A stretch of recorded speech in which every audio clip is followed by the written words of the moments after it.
My name is Josh Chin. I'm a reporter with the Wall Street Journal. We learned earlier today that I'm a member of one of the least trusted groups in America.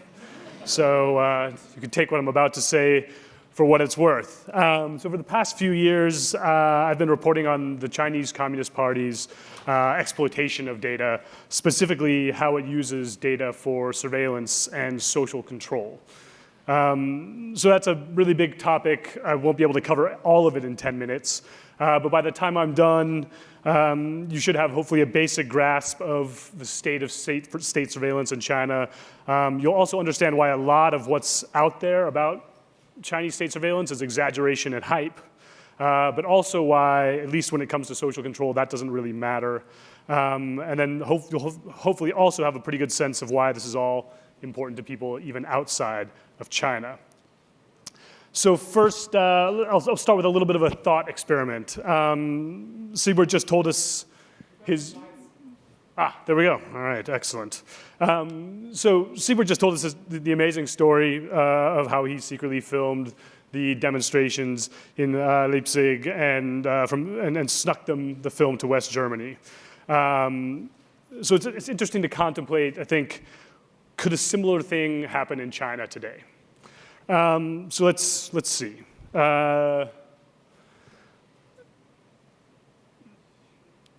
Basically, first we have the internet now, right? So instead of spreading word of the protests on the streets, the organizers would probably do it through social media, right? Now Facebook and Twitter, YouTube, all of that is blocked in China. So that means the organizers would probably have to use a Chinese platform like Weibo, which is China's version of Twitter, basically. The problem is that Weibo has some of the most advanced censorship algorithms in the world. It has this AI-powered monitoring system that is amazingly efficient at ferreting out keywords, images, video that the Chinese government doesn't want circulating, and flagging it to human censors. And that, of course, they're very, very focused on anything that suggests a protest is being planned. So that wouldn't work. So they might go for a different platform. They could try WeChat. Does people know what WeChat is? Anyone here heard of WeChat? Okay. I mean, it's sort of China's do everything app. It's like WhatsApp on steroids. You can pay your utilities, you pay for your taxi, you obviously you have friends, exchange messages, you can manage your investments, all of that from one app. So the good thing about WeChat for organizing protests is that the conversations are less public, so there's a little bit less censorship. But the problem with that is they're less likely to reach a wide audience, right? You have a harder time getting that many people out to your protests.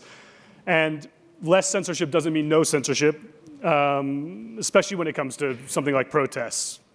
This is a screenshot from research that was done by Citizen Lab at the University of Toronto, which shows how WeChat blocks certain combinations of words, even in English. So that also probably wouldn't work. And then the other issue is that China forces all internet users to register for their services with their mobile phone number. And to get a mobile phone number, you have to register with your ID. You cannot get a mobile phone number without your ID, right? So that means that the police can trace the identity of any single person posting anything on Chinese social media just by calling up the internet company and then calling up the phone company. And so, despite all of this, people in China do occasionally manage to organize protests, right? Either by word of mouth or by sneaking messages through the censors. So let's assume they do this. They get a bunch of people together and they're going to protest the Communist Party. Someone of Siebert's reputation is obviously he's going to be well known to the Chinese police. So he's certainly on a watch list. That means his own WeChat is being monitored. So the organizers would have to kind of use like Signal or WhatsApp or some other encrypted app to talk to him. So you get the message. He's smart enough to leave his phone at home because he knows that's going to be tracked. So he'll walk out his door. As soon as he walks out his door, there are cameras. Say he lives in Beijing, there'll be cameras on the street.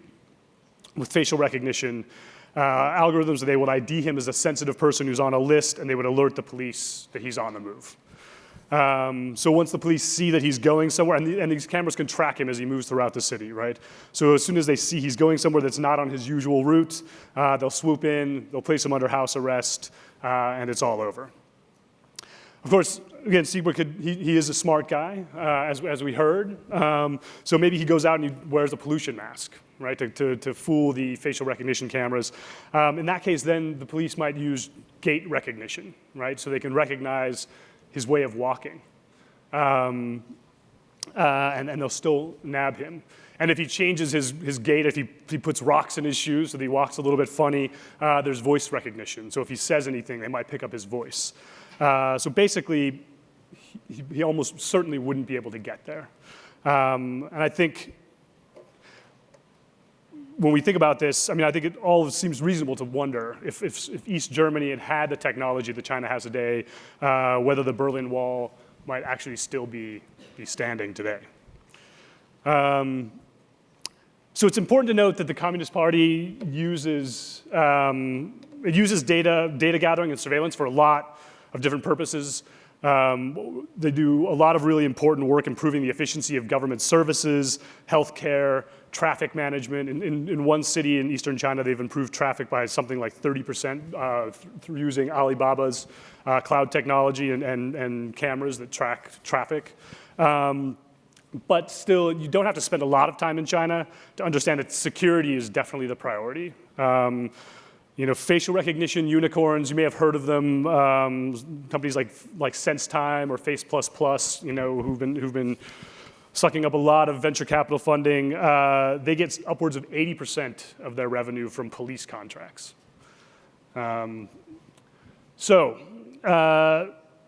The place where you see the security emphasis most clearly is in Xinjiang, which is a region, actually, just out of curiosity, how many people have heard of Xinjiang in this room? Okay, that's pretty good. So this is a region that's twice the size of Texas. It's pretty massive. It's in northwestern China, borders Central Asia.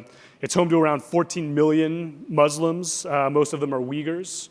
And some of the Uyghurs who want independence from China have periodically launched violent attacks in the region, mostly on police and government buildings.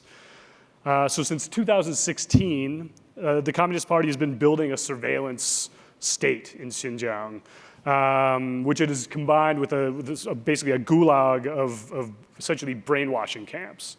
And the idea is to force Uyghurs to give up their Muslim identity, their separate identity, and hopefully that way, according to the government, they will be able to suffocate the separatist threat. Oh, wow. Okay, I'm running out of time, so I'll move quickly.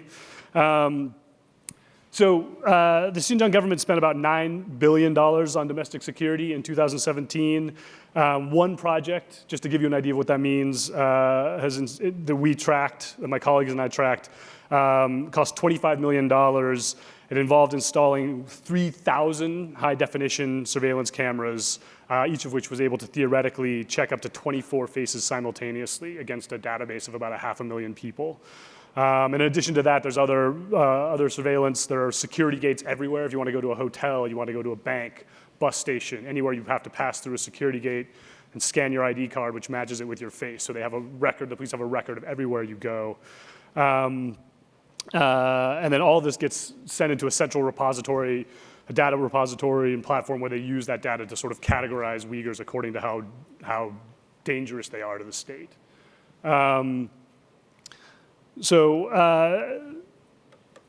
The surprising thing about this is actually a lot of it doesn't work that well necessarily. The facial recognition cameras really need to have ideal conditions. They need to be like right in your face to work. But in the end, it actually doesn't really matter. Because Uyghurs, most people don't understand that, right? And so most people in China, including in Xinjiang, they believe that the state has the ability to track them everywhere. So even though the technology isn't quite there, it doesn't always work the way it's supposed to. Effectively, it does. I'll just do this real quickly since I'm running out of time. This is a map of all the countries where Chinese companies are exporting their surveillance technology. And you'll notice there are quite a few in Europe, including Germany. So clearly, this is not an issue that is limited just to Chinese people. This morning, Peter Byers, said it's impossible to see where the digital recognition revolution is headed. I think from China, it's pretty clear to me that we're in one of these moments, these liminal moments of history where anything could happen. Technology is a major factor, maybe the critical factor in that. And we saw 30 years ago in Berlin, history can shift dramatically. And surprisingly, in the direction of freedom and civil rights, I think, of course, it can also move very strongly in the other direction. And that's something worth keeping in mind when we look at China.